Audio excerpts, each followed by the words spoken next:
Hi everyone, मेरा नाम अभिषेक है और आज मैं एक बहुत बड़ा पंगा लेने जा रहा हूँ। मैं जो रोगन पॉडकास्ट, जिसको कि मुझे होपफुली पता है कि आप सब लोग जानते होंगे, उसमें से एक क्लिप देखने जा रहा हूँ, जो क्योंकि वो क्लिप एक बहुत ही इंटरेस्टिंग टॉपिक के बारे में जिसमें मैं पर्सनली बहुत इंटरेस्टेड हूँ। जेम्स नेस्टर नाम के एक ब्रीदिंग एक्सपर्ट हैं, ब्रीदिंग एक्सरसाइज से रिलेटेड एक्सपर्ट हैं। उन्होंने योगा के ओरिजिन्स पे थोड़ी सी बात की है। और मुझे काफ़ी वो इंटरेस्टिंग लगता है टॉपिक। मेरे जो रोगन पॉडकास्ट मेरा फेवरेट है और वो टॉपिक मेरा फेवरेट है, तो मैंने सोचा पंगा लेके देखते हैं क्या होगा ज़्यादा से ज़्यादा। लाइक अगर स्ट्राइक आ गई तो आ गई। बट एनीवे, लाइक डर की तो ज़िंदगी नहीं जी जा सकती। तो देखते हैं और फिर बात करते हैं उसके बारे में। The Joe Rogan Experience. So much of this technology is cheap now to get. So even if you were to show up with $2,000 worth of equipment, you could see if there was some scientific basis to what these people are doing. But from my understanding, I didn't go down the chi hole too deep. But a lot of these people aren't showing up and offering, volunteering to have their skills, tested. And that's how science works. You have to test it, right? It has to be replicable. Okay, ये बात कर रहे हैं उस चीज़ की कि बहुत सारे लोग जो होते हैं वो गुरु वगैरह या ये बन के फेक लोग होते हैं बेसिकली। और जो ओरिजिनल गुरुज हैं उनकी जो एक रेपुटेशन है बाहर में, वेस्ट में, उसका फ़ायदा उठा के उन लोगों को लूटने की कोशिश करते हैं। ये उसकी बात कर रहे हैं और ये लोग फुली अवेयर होते हैं उन लोगों से। स्पेशली आज के टाइम में तो यार हर किसी को हर बात का पता है, कोई बेवकूफ़ नहीं है। तो ये उसकी बात करें कि अब ईजी हो गया उस चीज़ को टेस्ट करना। ये मेरी अंडरस्टैंडिंग है सो फार। Nobody wants to be Swami Rama, but nobody wants to do what Swami Rama did, right? Yeah, who wants to sit in a cave? Well, some people do. Sit in a cave for 30 years, right? Yeah. He would go away for years at a time in a dark cave and just sit there and breathe. So in the modern age, I just don't know. What a freak that guy must have been. God, I would love to have talked to him. Yeah, he had it all down. Because there are people that can do that. They're like... यानी कि ऐसे लोग हैं जिनसे जो रोगन बात करना चाहता है, बट उनसे वो बात नहीं कर सकता। इलॉन मस्क से बात कर सकता है, लेकिन स्वामी राम से बात नहीं कर सकता। The Unabomber of breathing. They just move to the woods and just without the negativity. यूनिबॉम्बर एक बहुत ही एक्सेलेंट कॉलेज एजुकेटेड स्कॉलरशिप से एक अमेरिकन था, जो कि मॉडर्न सोसाइटी से उसका क्या कहेंगे, उसे मोह भंग हो गया और मॉडर्न सोसाइटी को वो एक प्रॉब्लम जनरेट करने वाली इंसानों के लिए एक डेट्रीमेंट मानता था और मॉडर्न सोसाइटी को ख़त्म करना चाहता था। तो इसलिए मॉडर्न सोसाइटी किन की वजह से, साइंटिस्ट की वजह से, क्योंकि वो सबसे बड़े पिलर्स हैं जो मॉडर्न सोसाइटी को खड़ा करने में हेल्प कर रहे हैं, साइंटिस्ट, रिसर्चर्स। तो वो एक जंगल में चला गया, कैबिन में रहने लग गया। वहाँ से साइंटिस्ट्स को लाइक लेटर बॉम्ब भेज के उनकी हत्या करने की कोशिश करने लग गया। कुछ को वो मारने में सफल भी हो गया। एक बहुत ही फेमस क्रिमिनल है यूएस हिस्ट्री में, यूनिबॉम्बर। But what was cool about I think original नाम उसका जॉन क्रेजेंस्की या समथिंग नाम था उसका। him is he wasn't the only one who could do this. So there were researchers in the 20s and in the 40s who went out with a bunch of equipment, whatever equipment they could cobble together, and tested other yogis who were able to do this exact same thing. Right? So Swami was part of this long lineage of people who had this knowledge. Is it still there? Okay, बात करें कि और भी उस तरह के बहुत सारे योगा मास्टर्स हैं स्वामी राम के अलावा। 20s या 30s में लोग गए होंगे, जो जितने भी इक्विपमेंट उस टाइम पे अवेलेबल होंगे उनके लिए, उनके पास वो लोग लेकर, और ये चीज़ उन्होंने दूसरे लोगों में भी पाई जो जिस लिनिएज से स्वामी राम आते हैं। क्योंकि इंडिया में आपको पता होगा, जो स्पेशली हिंदुज़म में जो ये इस तरीके के जो स्वामीज़ होते हैं या गुरु होते हैं या मॉन्क्स होते हैं, वो एक लिनिएज के थ्रू आते हैं। एक जैसे विवेकानंद थे, स्वामी विवेकानंद, उनके जो गुरु थे उनका नाम था Ramchandra Paramhans.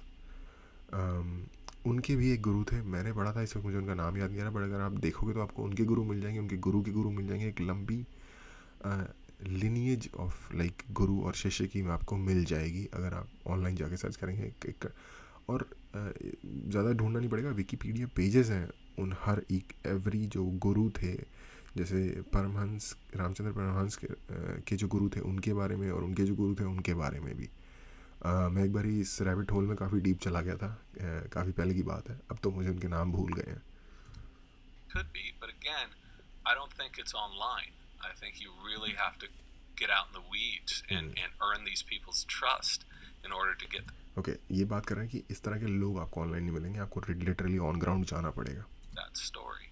And what is the history of these people doing this? Like, what was their initial motivation? I mean, is there a written history of this? The earliest evidence that we have for breathing practices dates back about 4,000 or 5,000 years from these little statuettes in the Indus Valley, which is in northern India. So there was this huge thriving civilization. They had paved roads, they had running water, they were dealing with tin and copper, and they had in this whole civilization, they still have not found any political or governmental buildings. They haven't found any religious iconography. So these people in some ways could have been more advanced than we are now. And they had all of these figures of these people in these yoga poses with their stomachs out. So that's how they date the earliest archaeological evidence of that. And since then all of these practices were moved into the Rig Veda and all of the earliest yoga texts, and they were codified in the Yoga Sutras of Patanjali. That's where a lot of the yoga Patanjali के योग सूत्र की बात कर रहे हैं. methods come from. That's about 2,000 years old. So the method. ये जब सुनने को मिलता है ना कि 4,000 साल पहले हम जिस जगह से आते हैं वहाँ पे लोग आज की सिविलाइजेशन से ज़्यादा एडवांस थे काफ़ी चीज़ों में, और आज हमारे देशों का इन अमेरिकन या वेस्टर्न कंट्रीज़ के मुकाबले में जो हाल है इंफ्रास्ट्रक्चर वगैरह के मामले में, तो क्या बोलूँ यार, अफसोस होता. Oh, I'm sure they predate probably anything that has been in writing. That's what's so curious to me. What makes me so curious, if you really think about what life must have been like back then, when they were creating this, you would think that people were hunting and gathering, and it was probably a very hard life. Well, not in that civilization. Right, but they got to a point where they had some sort of agriculture or some structures and buildings. But how did they get to the point where, because the rest of the world obviously didn't do this. This is not like common practice in Germany or in Italy or in all these other civilizations. Like, what made these people focus on breath work so much? Well, इस तरीके के question ये interesting कहा. it could have been, but we just haven't found anything related to that yet, right? So if you think about hunter-gatherers, we're imagining them as, man, they're just working all day, they're hunting all day, they're gathering. They weren't, from what I know, from what I've seen of the science there, probably 3 or 4 hours of work, and then you have no other distractions to spend time and build these systems of breathing and health, which is what started in ancient China, which is what started in India, which is what started in ancient Greece. Think about all the distractions we're dealing with today. Constant interruptions. If you've already done your work for the day, there's nothing else to do. You're going to get more interested and you're going to have the time to do some empirical studies. उस वक्त YouTube भी नहीं था, उस वक्त TV भी नहीं था. To see what works and what doesn't. It just seems to me that, like, learning something like that, learning something like prolonged breath work and the benefits of it, I mean, it seems like this is a really long-term practice that doesn't show you immediate benefits. Yes and no. I think that you can take someone who has a serious problem, maybe someone who's already very fit. It's going to take a while to really see those big benefits. We see that with athletes with nasal breathing. It takes them weeks or sometimes months to really see gains in performance. But if you've got someone with a chronic condition like asthma or anxiety, okay. पता नहीं आप लोगों कितने लोगों में ये चीज़ prevalent है, but मैं बचपन से ही मुंह से सांस नहीं लेता, नाक से ही सांस लेता हूँ. और अब इस चीज़ के बारे में, क्योंकि ब्रेथ वर्क पे बहुत ज़्यादा काम हो गया है, तो बहुत ज़्यादा बात होती है, स्पेशली वेस्टर्न वर्ल्ड में, यूएस वगैरह में बहुत ज़्यादा बात होती है ब्रेथ वर्क पे, और उसमें नोज़ ब्रीदिंग पे जोर दिया जाता है. मैं बचपन से ही करता रहता था, क्योंकि जब भी मैंने कभी मुंह से सांस ली तो बहुत ही छोटी एज में ही घर वालों ने, जो बड़े थे, उन्होंने टोक दिया कि नहीं, मुंह से दाहिने हाथ से खाना खाओ, नाक से सांस लो, मुंह से सांस मत लो, कुछ कुछ चीज़ें पे उन्होंने ज़ोर दिया। घर में घुसते वक्त पैर साफ़ होने चाहिए एंड स्टफ़ लाइक दैट। और वो मैंने, क्योंकि छोटी एज में आप ये चीज़ें सिखाना बहुत ईजी होता है, मैं छोटे में सीख गया। अब मेरे से, जब मैं स्विमिंग सीख रहा था 18-17 की एज में, तो मेरे स्विमिंग में कुछ स्ट्रोक्स ऐसे होते हैं जिसमें आपको लेनी पड़ती है मुंह से सांस। मुझे बहुत प्रॉब्लम होती थी मुंह से सांस लेने में, क्योंकि मुझे आदत ही नहीं थी मुंह से सांस लेने की बिल्कुल भी। सिंगिंग में जब आपको अपनी परफॉर्मेंस बेटर करनी होती है तो कुछ सिचुएशंस होती हैं जिसमें आपको मुंह से सांस लेने की ज़रूरत पड़ती है। मुझे उसमें प्रॉब्लम होती है। तो बट आज दुनिया अब क्योंकि मेरे घर में मुझे बड़ों ने सिखाया, तो वो भी सीखते हुए आ रहे होंगे कहीं ना कहीं से ये चीज़। ये वाली साइंटिफिक रिसर्च तो नहीं उन्होंने पढ़ी थी जो ब्रेथ वर्क में अब काम हो रहा है। तो ये हम लोगों ने उतने पहले फिगर आउट कर लिया था, और जो जनरेशन्स तक होता चला आया, जो कि मुझ तक पहुंच गया। We're struggling to breathe every single day, and you teach them some basic breathing, some normal breathing patterns. Their lives can be absolutely transformed. We've seen this in study after study. So these people, their breathing has become so disrupted. They're breathing in such an unhealthy way that they don't know what proper breathing is. Just shifting that has a tremendous impact.